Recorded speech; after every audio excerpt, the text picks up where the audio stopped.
Hey everyone, welcome back to another episode of RichardMetalFan Interviews. This is episode number 74.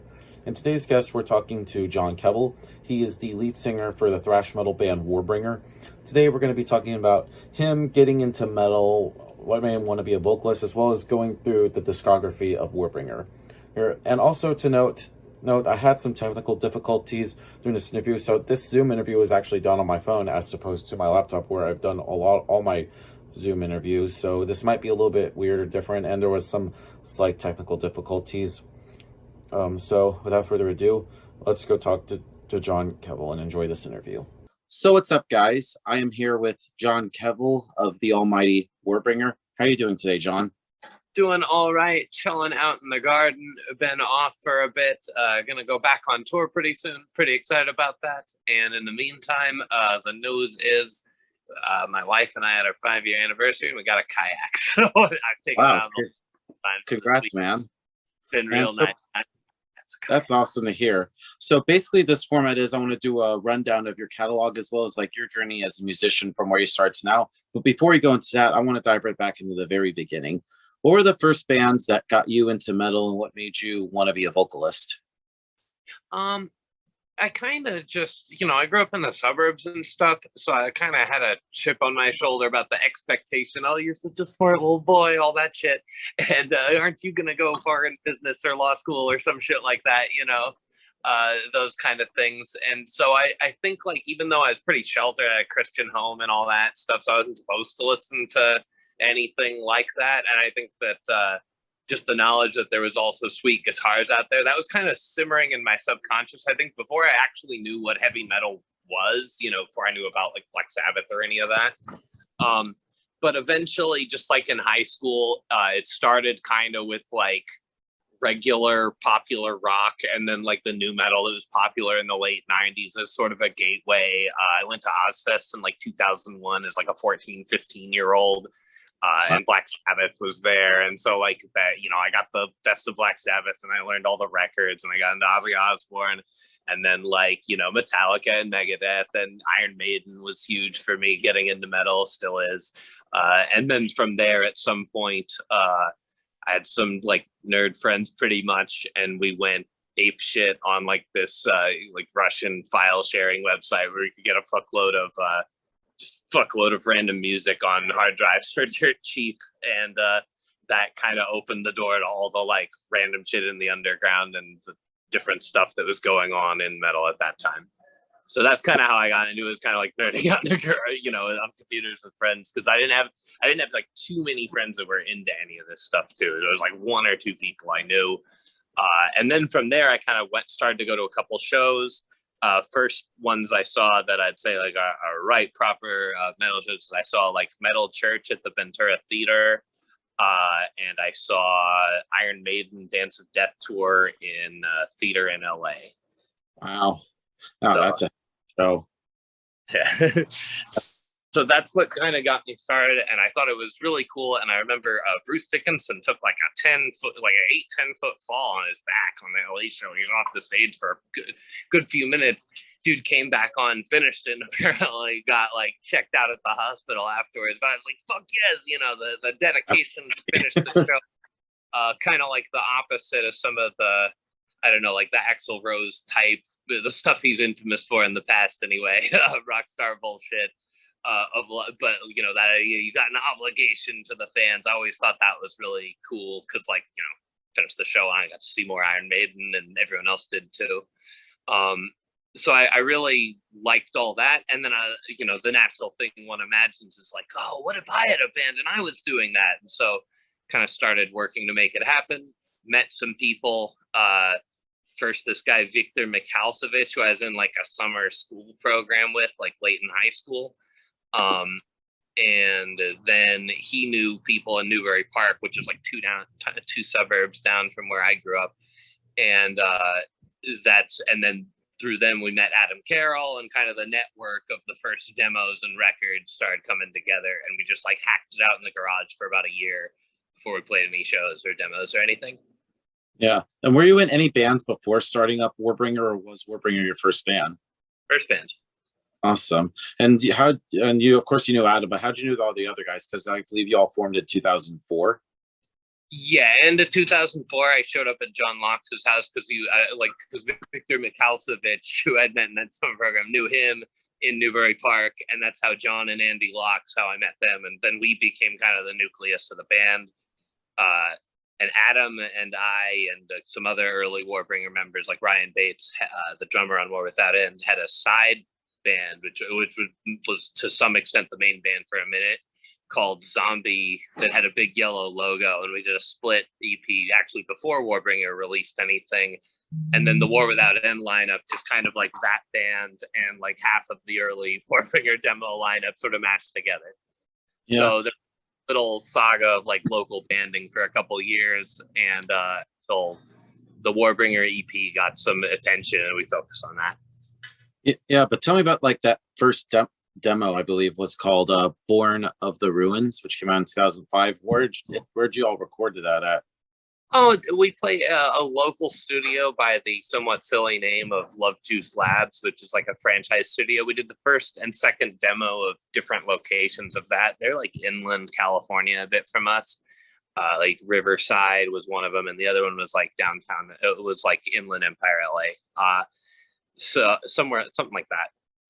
And that was just a story of like, we paid by the hour for a studio. It was our first 2 studio experiences. We rehearsed in the garage, tried to get together, and you can kind of see the early Warbringer is kind of like more in speed, speed like heavy metal direction from where it went, which is more like thrash and extreme, basically. But we still have like a tinge of that here and there because it's in the band from the founding. We, before we like got into Pleasure to Kill or anything like that, we all like Iron Maiden and shit, which we still do. So yeah, and then 2006 you did your first EP, which was called One by One: The Wicked Fall. Like, tell me about like that first EP. Was that like something to like hand out or show to labels before you got signed to Century Media, your first label?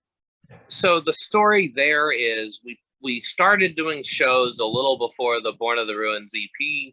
We did one show where at a place that no longer exists in LA called the Knitting Factory, where we opened for Toxic Holocaust, and the LA thrash scene was starting to get going, and there was like local thrash metal bands such as Fueled by Fire and Merciless Death, who were like drawing audiences in LA that weren't on labels or anything, which is pretty cool.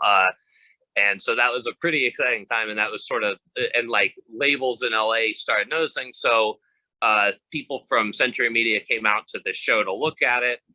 One of them was Marco Barbieri, who ended up being our manager to present, actually. And he liked the show. We gave him the Born of the Ruins demo, which we only had 50 copies of. We had made them ourselves on a CD stamper and shit that we got at like Office Depot or whatever. And he took one of those, and then pretty much said like, hey, you guys are raw, but I liked your show. Keep in touch, see what you do. The next thing we did was the One by One: The Wicked Fall EP, which has Total War on it. And that got us a deal. Yeah. And we even had Century Media even did a reprint of that where they made like a run of copies that got distributed to magazines and stuff. Before we put out the first record, like in preparation for that. So that was pretty cool. Yeah, tell me about the first album, War Without End. And I think it's a great debut album, one of the best debut albums of modern thrash metal. Like, what was that whole recording process like, being signed to a label and breaking your first full length? I think that War Without End sounds exactly like what it is, which is, and in all the, and I mean this both in like good ways and then in like self-critical ways all at once. It's like totally us as a high school demo band. It's all of that together. It's our first studio experience. We're raw and aggressive and just like, stoked about being part of like a old, sort of a resurrection of the thrash metal genre, which was going on all around us, and then more interest in it. And we had come a long way as a band to be able to make that record. So I think there's just a lot of like youthful excitement, and what you're kind of getting there is mostly like best of all the demo songs.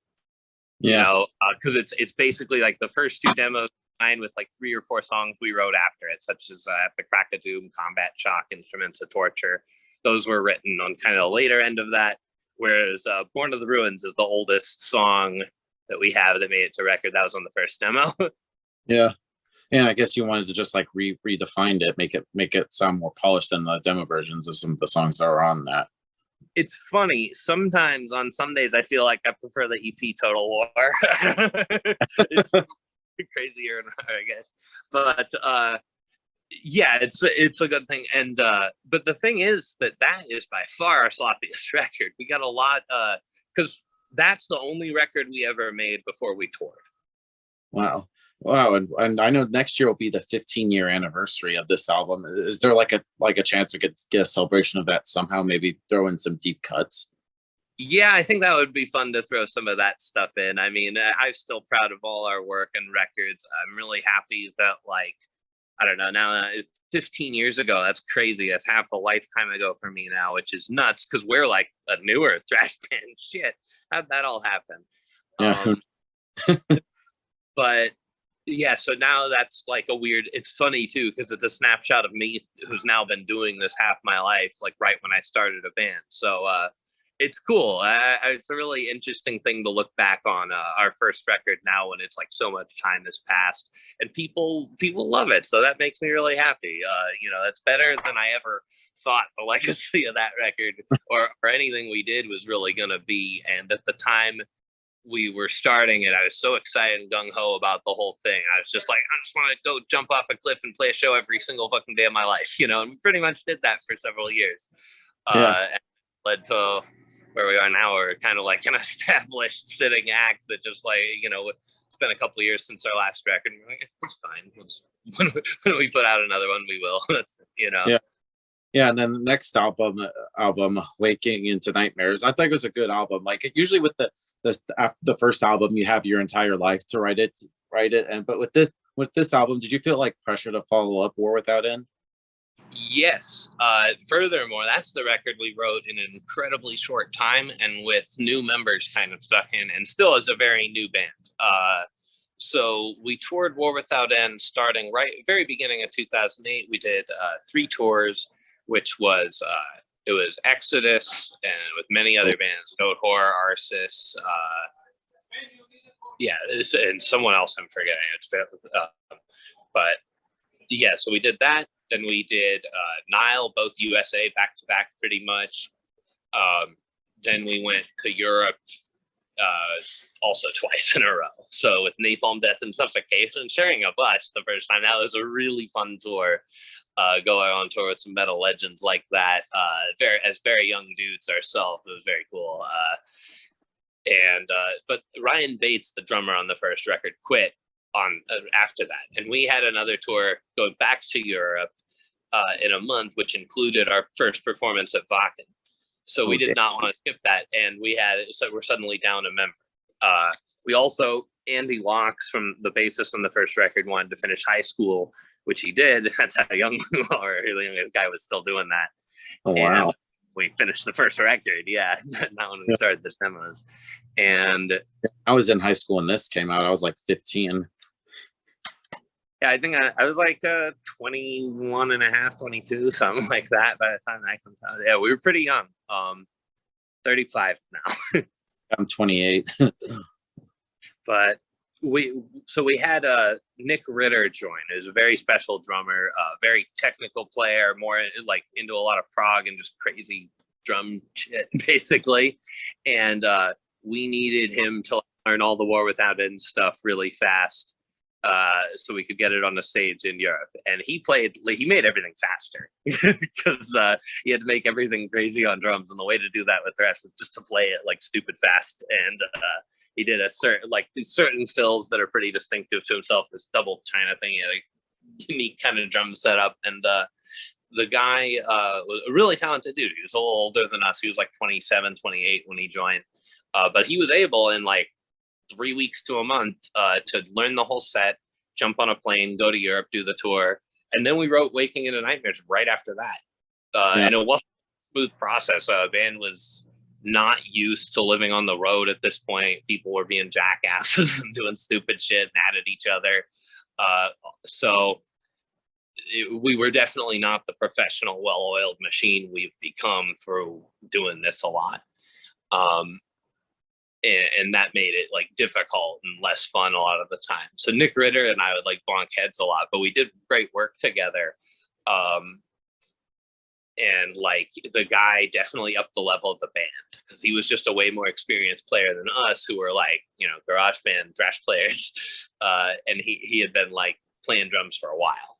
So that upped the level of the band. And then just touring as much as we did. We did 200 to 250 shows in 2008 and a little over 300 in 2009. Wow, that's insane. Yeah, so we just were on the road nonstop. After like the greater Waking into Nightmares tour cycle, Nick Ritter left the band, and so he was only on that one record. He passed some years ago, you know, at a relatively young age. Very, very sad. So I think about it from time to time. It still bugs me that I really liked the record we did, and he's got a really unique playing style. It's sort of like, I don't know if Neil Peart was just like cracked out playing thrash. You know, something like that. And Nick Ritter was definitely like going for that kind of angle. And he put as much like, and actually the version you hear on Waking into Nightmares is after like Gary Holt, who produced it. We haven't even talked about that. Gary produced Waking into Nightmares. So, you know, like the band, some of the rest of the band and like Gary and stuff are like reining in Nick a bit just so we can have the songs come through a bit more. There's still like plenty of crazy drum fills all over that thing. So he pushed the band in a little more of that direction.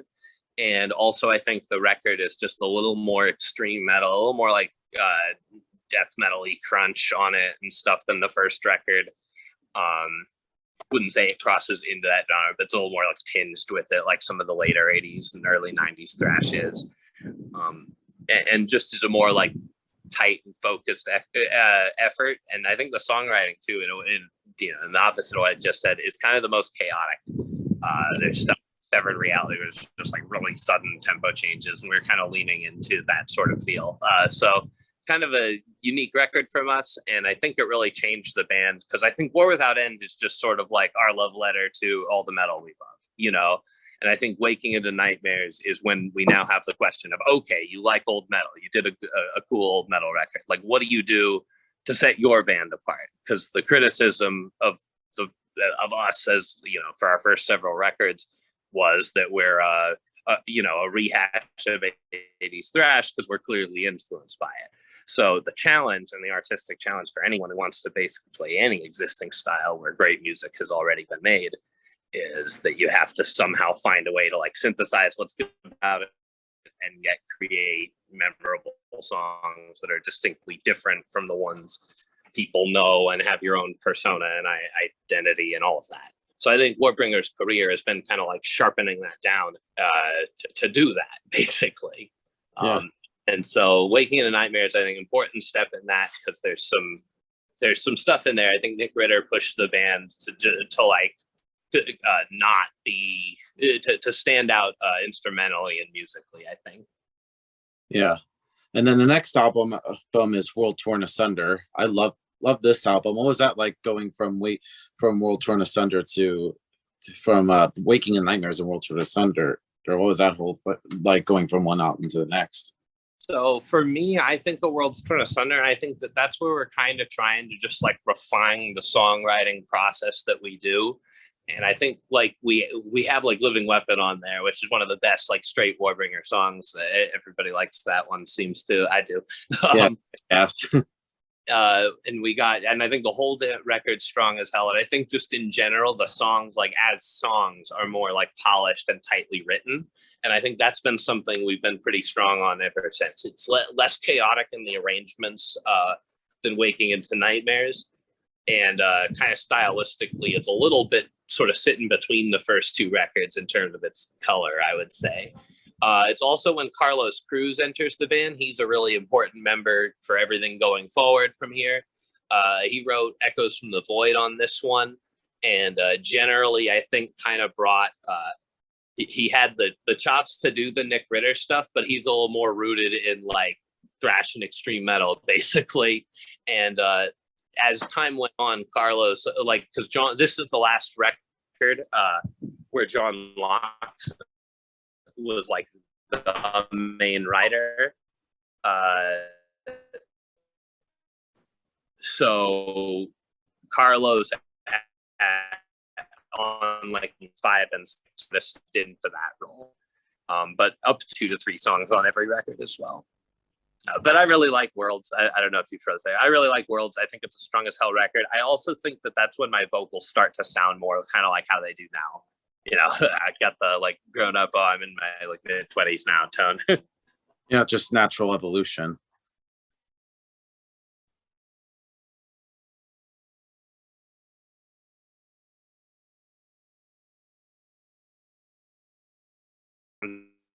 For Yeah. some change hopefully implement, you know. Yeah. Yeah, hang on, you're kind of frozen a little bit. All right, I'm losing you a bit here, Richard. Yeah. Is that better? Okay, there we go. Now you're better. Yeah, we went to data. I'm sitting outside. The Wi-Fi is probably not great. Yeah, it's all good. But then moving on to the next album, For Empire's Collapse. I love this album. One of my favorite albums of 2013. What was that this whole album like?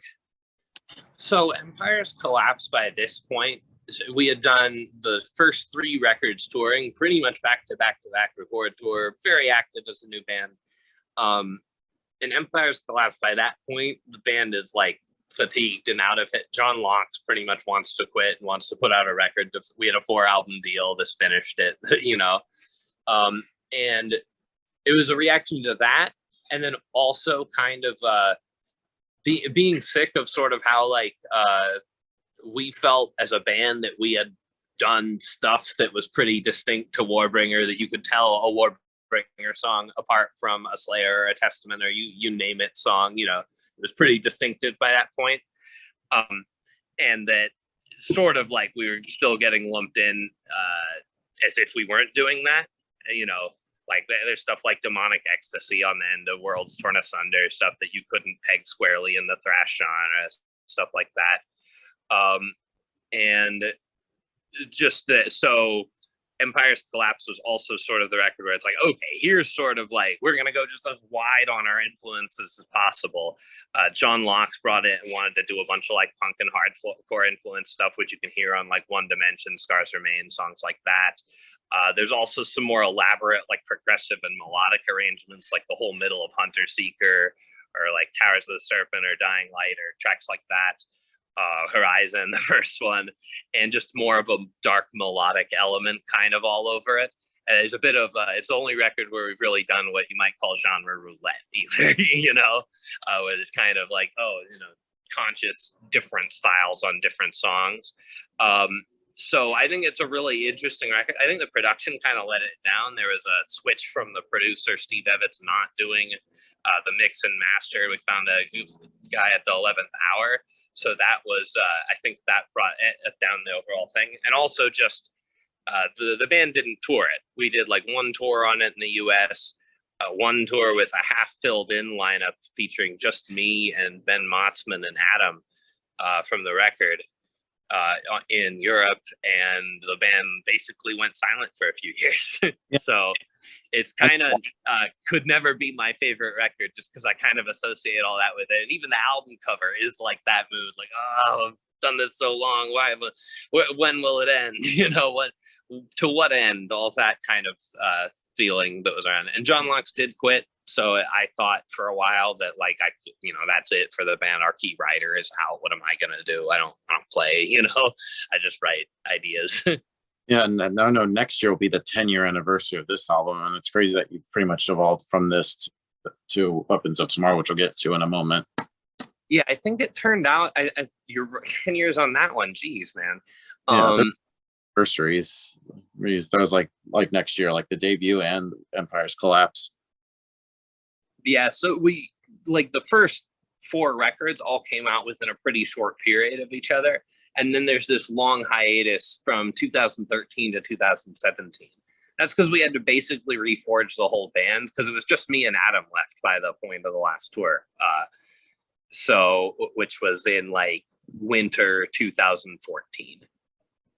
That was so we kind of stopped there. There's a few gigs left on the books. We did them with with fill-ins, and which actually Blake from Vector did the drums on the Europe tour. So that happened.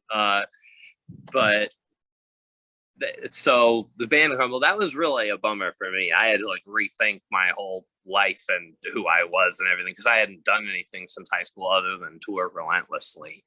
So it was a personal crash as well, very difficult. And but a few years later, and I went and started working on some education, studying history and stuff. Got a beginning there, and that coupled with just like, I guess, lessons from the previous records, and over time we kind of sat on it. There was still interest in Warbringer over time, so that's what kept it alive. Really, is that, and Adam and I.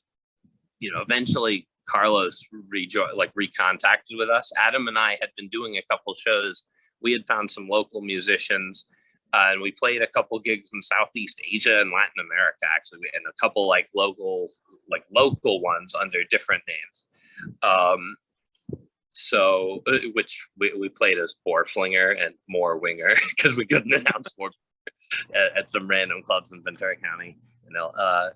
So that was pretty cool, and that got that lineup I don't think would have been right to continue the band with. But once we got Carlos back in the fold, that changed it, and he brought in Chase Becker, who had played in a local LA band that was playing at the Whiskey when Warbringer was a demo band called Desecrate, and the guy's a true shredder, whose band had just broken up. So Carlos knew about how talented he was and offered him to join the band, and then we got Jesse Sanchez, formerly from Bonded by Blood. And that was the Woe to the Vanquished lineup. Yeah. And Adam and I had already been working on Woe to the Vanquished title track and Descending Blade.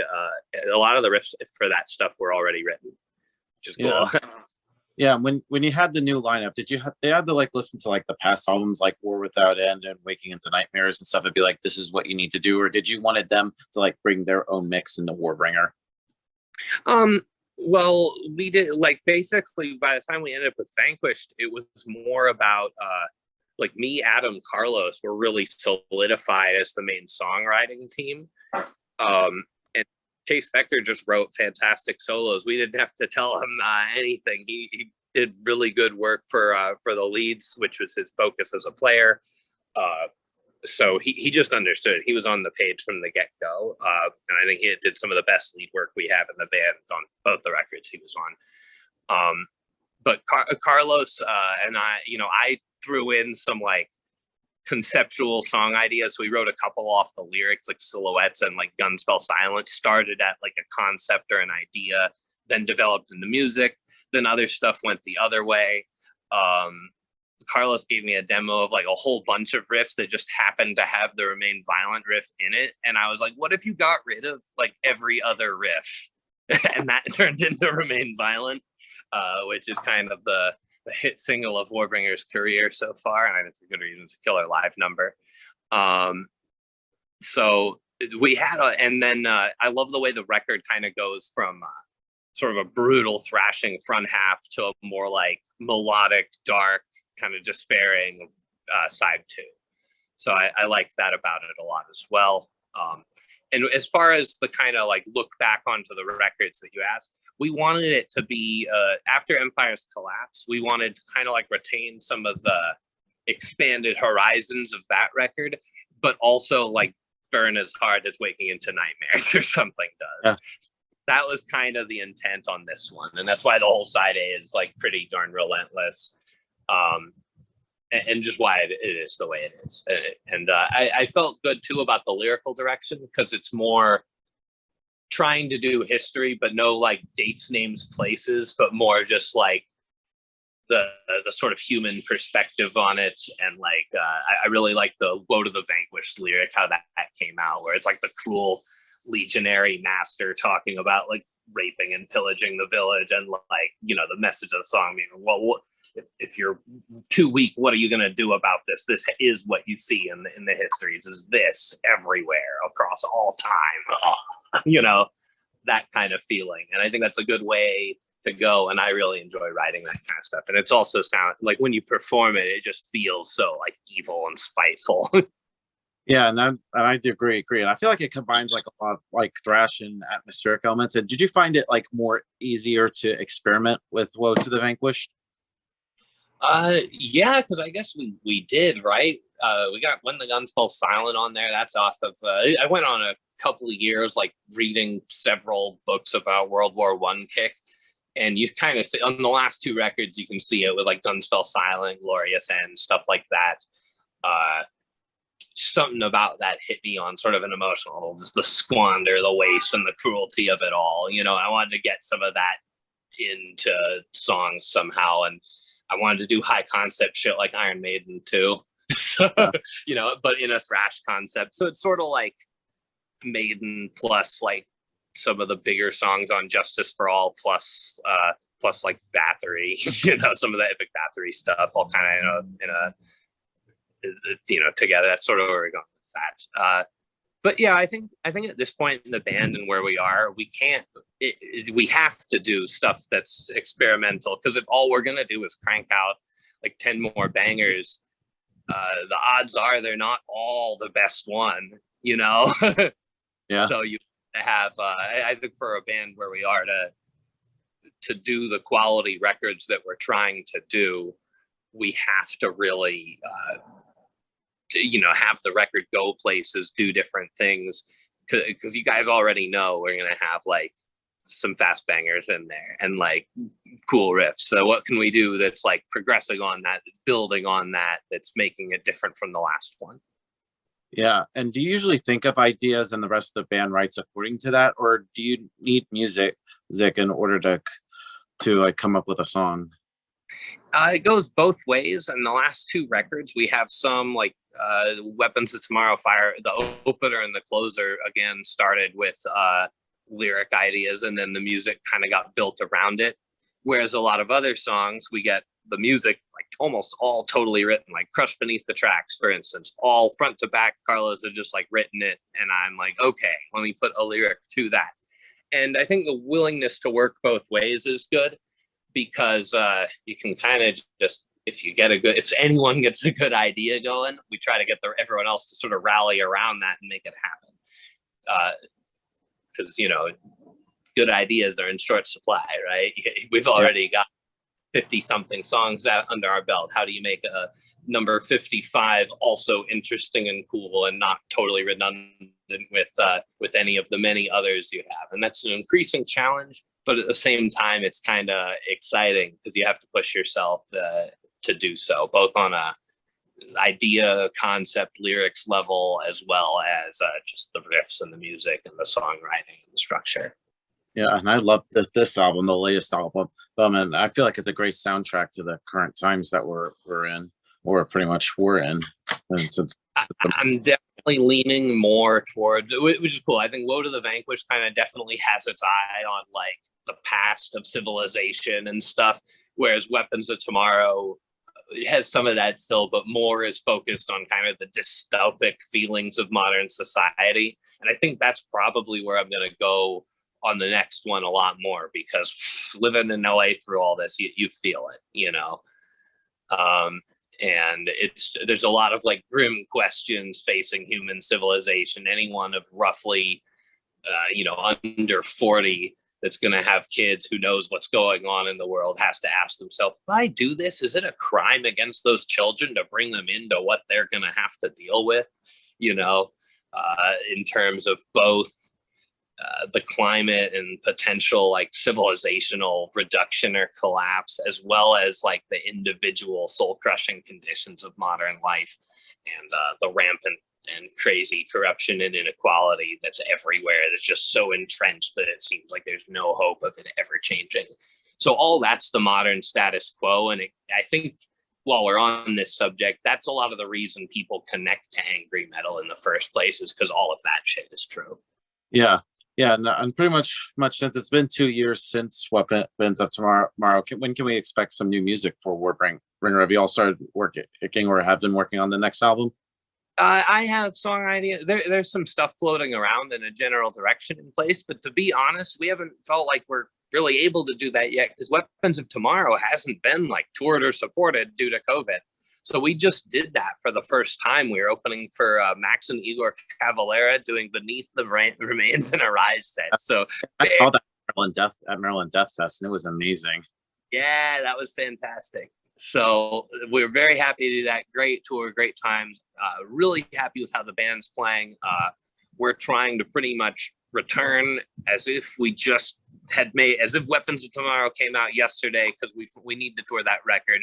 We're not going to put out, like, none of our records are disposable. We tried not to write any fillers ever. So the whole point is that we're going to go out there and support it proper like it deserves and move from that as a fully well-oiled band into the next record rather than trying to come off it cold, pretty much. Yeah, and with that, and like you said, you mentioned like some ideas for the next album. Will it just be like a follow-up to Weapon? So tomorrow, do you think it will probably stand out in the Warbringer catalog? I think we have to make it stand out, right? That's the point. If we don't make it stand out, we fucked up. So I think we're gonna try to probably go a little more extreme and vicious and have a record that's kind of more front to back brutal. And I want to do, but still with some of the interesting songwriting and different stuff going on that's been in the last two records, but more worked into songs rather than being like its own long concept song or something. So kind of a blending of what's been going on there. And also I think just to move more towards like modern dystopic anger stuff, and honestly a move into like the inner psyche of a person over like kind of big picture tramp of armies, boots on the ground kind of stuff.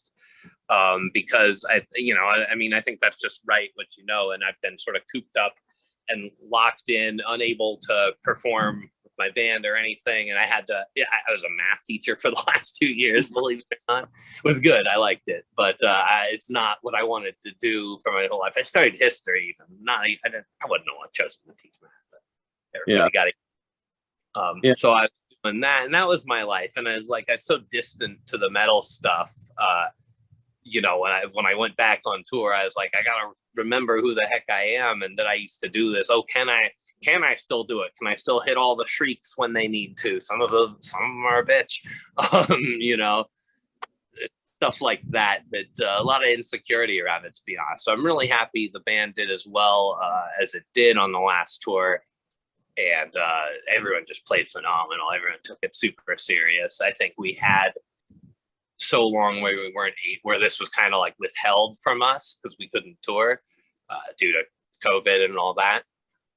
And so finally having it back, I think everyone's very thankful and very hungry again. We jumped back in the band and did the last tour on the Jeep, and like whatever, we were all happy to do it.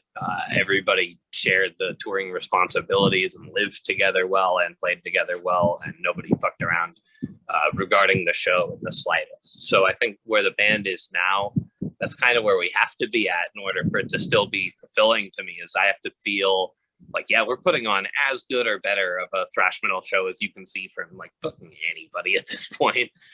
That's really the goal and the hope, because if it's not, why exist? Yeah, it's either you're all in or you're not. Yeah, and I've been doing this, and now the band too is taking. It's not just me; the band's got its own sort of life outside of me and everything too.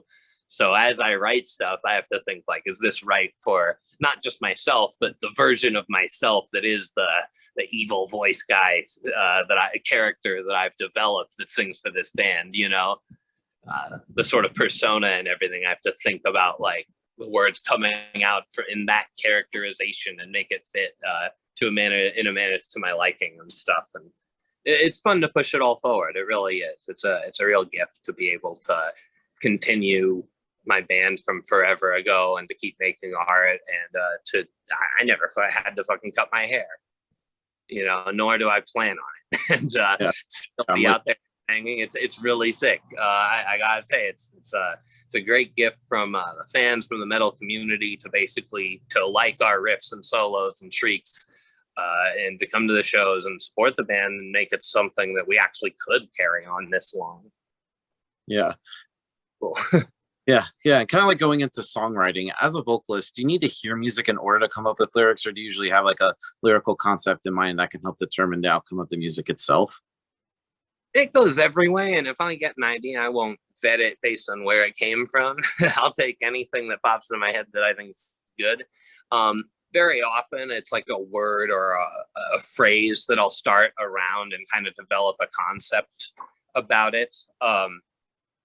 Yeah, and usually it sort of floats there for a while, and stuff accumulates around it. And once it's fleshed out enough where I get excited explaining it to myself, then I'll bring it to like Carlos and Adam or something and be like, yo, we got to write a song called this, about this, has this line and this line. And I want this one should be a fast one and kind of, this flavor riffing.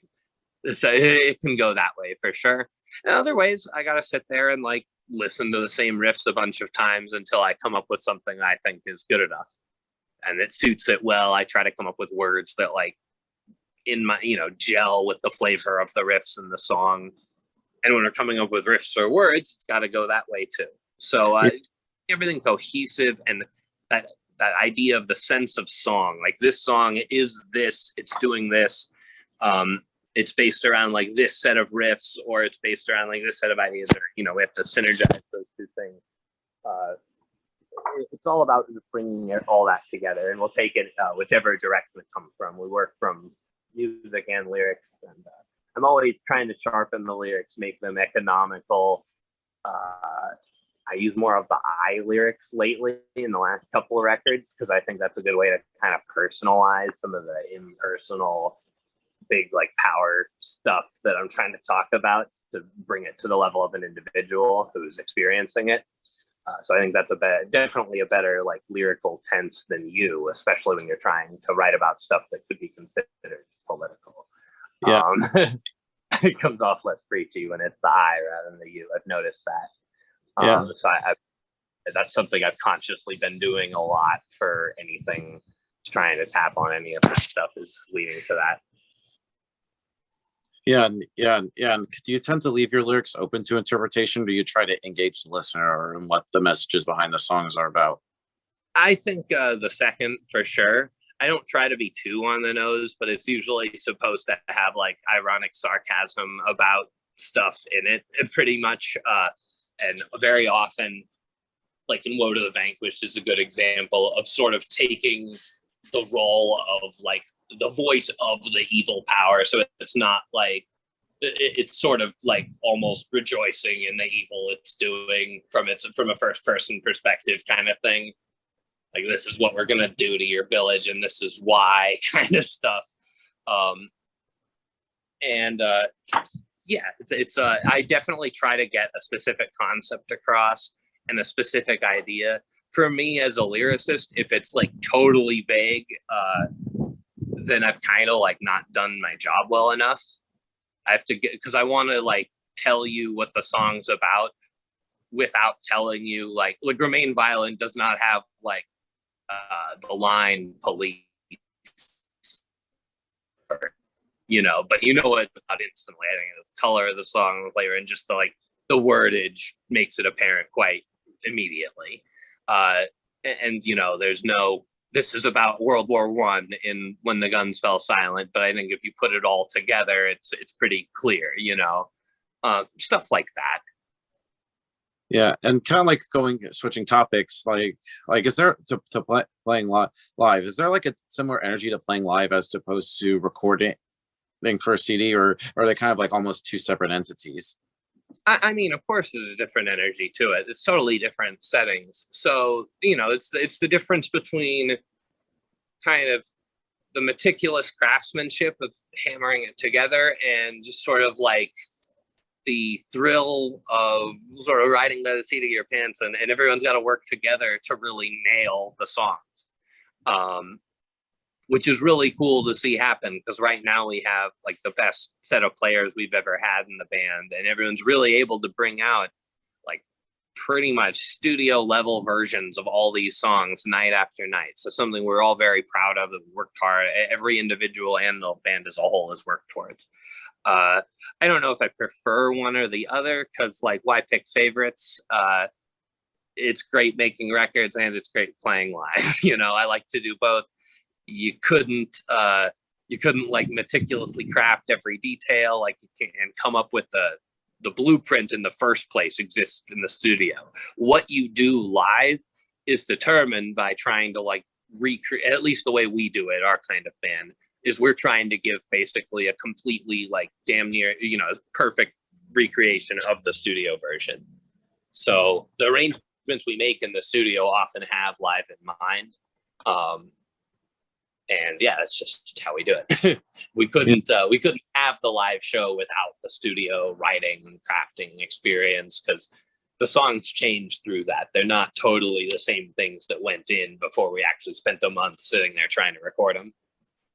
Yeah, and I noticed that too at the live set. And I know you play with like a lot of different bands live. Like I remember first seeing you all back in 2017. You're on the tour at Destruction and Jungle Rot, which is more just typical thrash and death metal. Then a few months later in that same year, I saw you on Dark Tranquility, which is just straightforward like melodic death metal. Do you ever notice like a different like crowd reaction depending on the tours that you're on?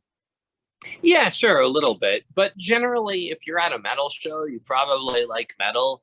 And who's into metal, like, really, that doesn't like any thrash riffs?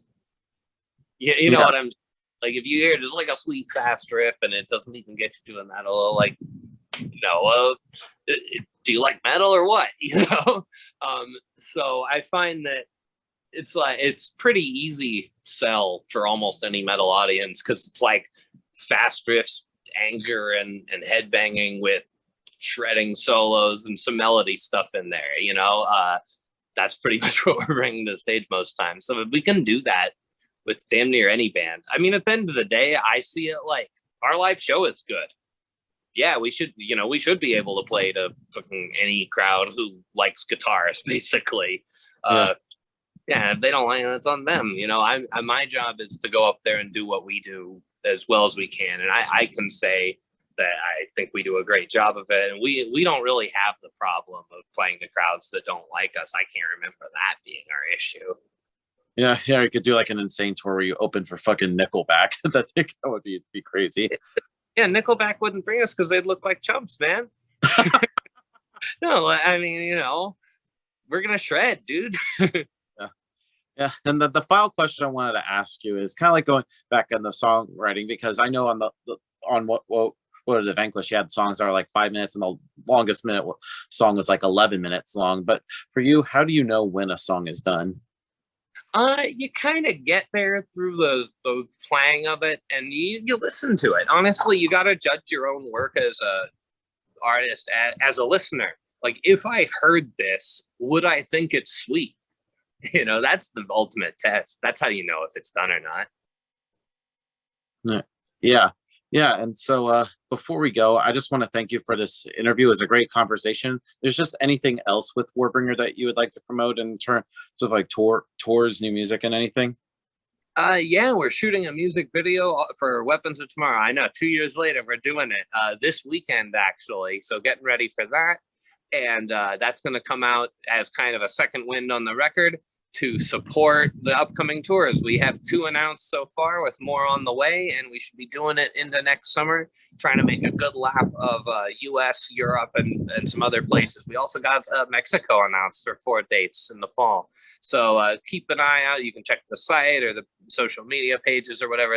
That information is readily available. But we're announcing more stuff to come, lots in the works. Pretty much we can tour again, so all systems go is the deal right now. And I'm planning to pretty much go and through the next summer. Then we might take a break and look to the next record. Awesome. So everybody, John from Warbringer, we'll see you next time.